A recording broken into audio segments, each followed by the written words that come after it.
Good morning भाई बहनों। यह वीडियो क्लास कक्षा 12 के भाई बहनों के लिए है।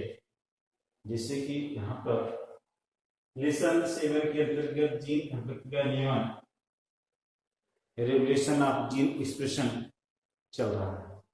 इसमें हम लोग यहाँ तक पहुंच गए हैं कि प्रोटीन का संश्लेषण कैसे होता है।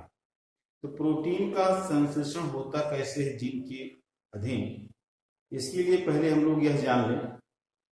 जानते तो बहुत है कि लेकिन फिर यहाँ जानना आवश्यक है कि राइबोसोम्स की भूमिका क्या होगी प्रोटीन निर्माण के लिए। तो राइबोसोम्स की भूमिका में यहाँ पर यह टॉपिक बनता है कि राइबोसोम्स प्रोटीन संश्लेषण के निर्माण स्थल होते हैं। दी राइबोसोम्स आर वर्क बेंचेस। क्या होती है ये? वर्क बेंचेस होते हैं, निर्माण स्थल होते हैं, साइट्स होते हैं फॉर प्रोटीन सिंथेसिस, प्रोटीन संश्लेषण के लिए।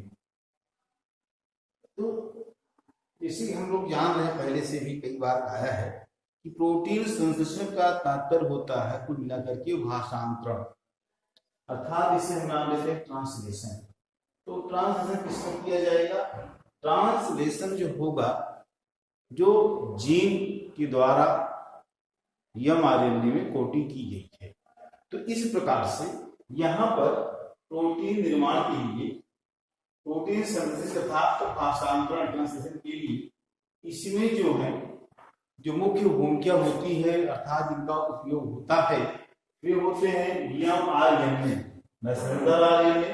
इसके साथ साथ एमाइनो एसिड की आरएनए, अर्थात वे आरएनए जो कोशिका द्रव्य से अमीनो अम्ल को बांध करके लाने का कार्य करते हैं। इन्हें नाम भी दिया जाता है एमाइनो एसिड की आरएनए। और फिर मेनी टाइप्स ऑफ प्रोटीन, और बहुत अर्थात कई प्रकार के प्रोटीन्स होती हैं जो इस निर्माण अर्थात प्रोटीन के निर्माण के या प्रोटीन के सिंथेसिस में भाग लेती हैं। अब बात आती है कि प्रोटीन का निर्माण होगा, एक मुख्य चीज है कि वह क्या होना चाहिए? राइबोसोम्स। तो राइबोसोम्स क्या है? वह प्रोटीन संश्लेषण के लिए निर्माण स्थल का कार्य करते हैं, या यूं कह सकते हैं कि एक प्रकार से फैक्ट्री का काम करेगी राइबोसोम्स, जहां प्रोटीन बनेगी, प्रोटीन का संश्लेषण होगा। वर्क बेंचेस अर्थात ये निर्माण स्थल का कार्य करते हैं। अब आता है कि फिर राइबोसोम्स क्या है? तो राइबोसोम्स जो होते हैं प्रोकैरियोटिक और यूकैरियोटिक कोशिकाओं में अलग अलग प्रकार के पाए जाते हैं। जैसे कि यहाँ पर क्योंकि जो पढ़ाया जा रहा है वो यूकैरियोटिक संबंध पढ़ाया जा रहा है, इसीलिए हम लोग केवल एक राइबोसोम की चर्चा कर रहे हैं यहाँ पे, जो है 80S राइबोसोम का। तो जैसे कि 70S राइबोसोम भी पाया जाता है, 70S राइबोसोम जो है प्रोकैरियोटिक पाया जाता है, लेकिन 80S राइबोसोम्स के अंतर्गत 80S राइबोसोम जो होती हैं 2 यूनिट अर्थात 2 इकाइयों से मिलकर के बनी होती हैं। एक इकाई 60S की होती है, 60S की, और दूसरी इकाई जो होती है 40S की होती है। 60S और 40S दोनों इकाइयां प्रोटीन के अणुओं की सहायता से जुड़ जाती हैं, बन जाती है 80S। अब आप सोचेंगे कि 60 और 40 इक्वल टू 100 होना चाहिए, लेकिन यहाँ 80S क्या है? S जो है, S एक इकाई है जिसे हम स्वेडबर्ग नाम जानते हैं, स्वेडबर्ग इकाई है, और इसे हम और नाम देते हैं, ये चीजें जो है वो sedimentation coefficient. Actually sedimentation coefficient एक प्रकार से मशीन होती है जिनमें राइबोसोम को डाल करके इसका के साथ मिला करके इसको इसमें घुमाया जाता है। घुमाने में कई त्रुटियां होती हैं, सेडिमेंटेशन पॉइंट होते हैं जहां वो बैठ जाते हैं, तो वो उनकी बैठने की दशा होती है। तो इस प्रकार से यस हो गया। तो ये 60S और 40S अर्थात 2 रेंज पर बैठते हैं, तो दोनों को मिला करके हम नाम देते हैं और 80S। तो इस प्रकार से यहाँ देखिए एक राइबोसोम की आकृति दिखाई गई है। यह 60S राइबोसोम्स है जो आकृति में बड़ी दिख रही है, और यह 40S राइबोसोम्स है जो आकृति में छोटी दिख रही है। दोनों की आकृतियां शेप एंड साइज दोनों अलग अलग हैं, अर्थात आकृति और आकार अलग अलग है और कुछ प्रोटीन की सहायता से ये आपस में जुड़ करके इस प्रकार की संरचना निर्माण की है, जिनको हम नाम देते हैं एटीएस राइबोसोम। तो यह प्रकार समझ सकते हैं ये कि ये राइबोसोम्स क्या है, ये राइबोसोम्स है, राइबोसोम्स। यहाँ ये दोनों इकाइयां हैं और ये मिला है। अब राइबोसोम्स पर क्या होता है, राइबोसोम्स पर आरएनए के अणुओं को जोड़ने के लिए 4 संयोजन स्थल होते हैं, 4 साइट होती है, कंबाइंडिंग साइट होती है, अर्थात संयोजन जुड़ने के लिए।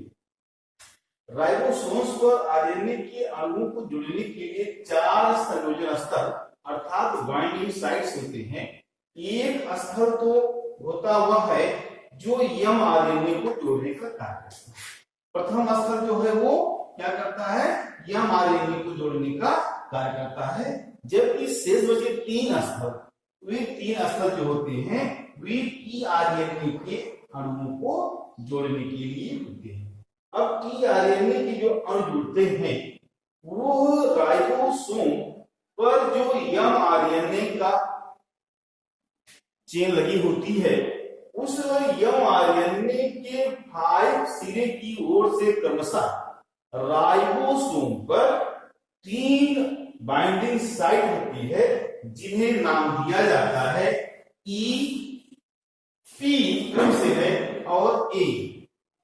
मैंने क्या कहा, एमआरएनए अणु के 5 सिरे की ओर से, अगर यहां पर देखा जाए शॉर्टकट में, अगर यहां देखा जाए यह जो है आरएनए राइबोसोम्स है, तो इस राइबोसोम पर जो है ये राइबोसोम पर ये एमआरएनए जुड़ गया है और एमआरएनए गया 5 और 3 सिरा, तो इसी पर जो है एक साइड तो यह हो गई प्रथम साइड, जिस पर जो है वो एमआरएनए इस पर आकर के वो जुड़ गया है। 3 साइड बची है, 3 साइड यहाँ पर ये 1, 2 और 3 साइड हो जाएंगी। 3 साइड 1, 2 एंड 3 साइड में हो जाएगी। इस पर जो है ये 1 साइड, 2 साइड एंड 3 साइड। तो इधर से अर्थात 5 से ये ई साइड और यह जो है यह पी साइड और यह जो है वो ए साइड, ये 3 साइड हुए। जो इसमें पी है इसे पेप्टाइड नाम देते हैं, अर्थात तो शुरुआत इसकी जो होगी वो हो यहीं से होती है, पेप्टाइड का निर्माण पेप्टाइडल साइड, उसके बाद ए फिर एमाइनो एसिड साइड और फिर क्रमशः ई अर्थात विकास क्रमशः जो है बाहर ये आते रहेंगे। इस प्रकार से राइबोसोम पर 4 बाइंडिंग साइट होती है, 1 binding site for mRNA and 3 binding site for tRNA, और जो टीआरएनए की 3 बाइंडिंग साइट है उनमें ई, पी और ए उनके अलग अलग नाम दिए गए हैं। इस प्रकार जितना हम जान लेते हैं, फिर अगले हम आगे जो है वो क्रमशः जो है वो प्रोटीन निर्माण या भाषांतरण ट्रांसलेशन क्या व्यवस्थाएं होती हैं, क्या फेज होते हैं, उसको पढ़ेंगे। उसमें भी 3 फेजेज हैं, इनिशिएशन प्रारंभिक, फिर दीर्घिकरण इलांगेशन और अंत में टर्मिनेशन अर्थात समापन या समारंभ। इस प्रकार से भाई बहनों इस वीडियो में आप लोगों को राइबोसोम के बारे में बताया गया कि राइबोसोम प्रोटीन संश्लेषण के लिए निर्माण स्थल है, उनमें क्या क्या चीज पाया जाता है। तो तीसरा हमने जाना सकता है ये 4 साइटें हैं, एक एमआरएनए के लिए और 3 जो है वो टीआरएनए के नाम का जो है वो ई है, ई, पी और ए। ई मींस पी मींस पेप्टाइड और ए मींस जो है वो एमाइनो एसिड। धन्यवाद।